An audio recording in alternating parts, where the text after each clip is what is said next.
How are you guys doing? Everybody doing good? Cool. I remember when I was a kid,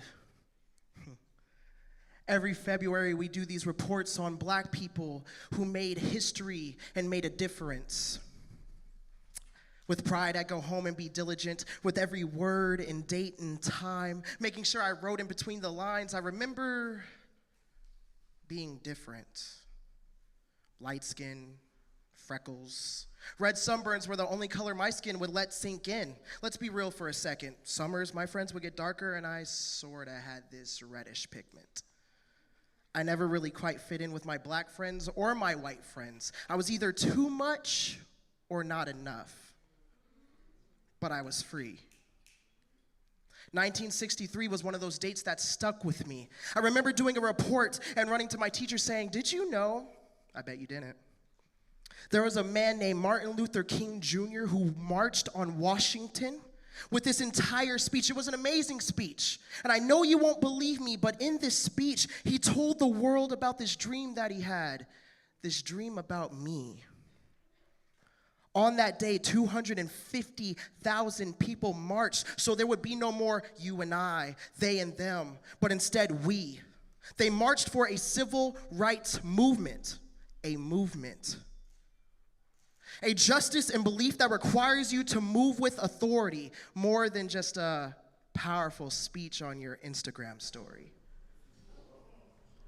More than just a Facebook update about how you can't take it anymore or that we need change, but you never leave from behind the screen. I'm talking a Harriet Tubman Underground Railroad dream that involves your feet. So the question is, will you march with me? Will you stand with me? Not by the color of our skin, but by the content of our character. Could you look to your neighbor right now and say, when you're down, I'll be there for you? Could you grab hands and sing free at last with black men, white men, Gentiles, Protestants, Catholics, Jews? Because if freedom isn't ringing, time to look to your shoes. And until that dream comes true, we still have marching to do. Yes, we have hit so many breakthroughs and pass-throughs like integrated bathrooms, or starting with the Emancipation Proclamation to when Rosa Parks made the word no one of the biggest statements in history. And until we can look to one another, sister and brother, no matter the color the crayon box has to offer, and shout victory, then we are still on that march for liberty. So again, will you march with me? We have come so far, but it's only the beginning. The world is speaking, and if you've been listening, it's reaching for equality, for love and joy and peace that isn't interrupted by what our eyes see, but is built on the key ingredient that we are different and stronger together than all of the ignorance and gibberish that will ever keep a you and I from ever becoming a we.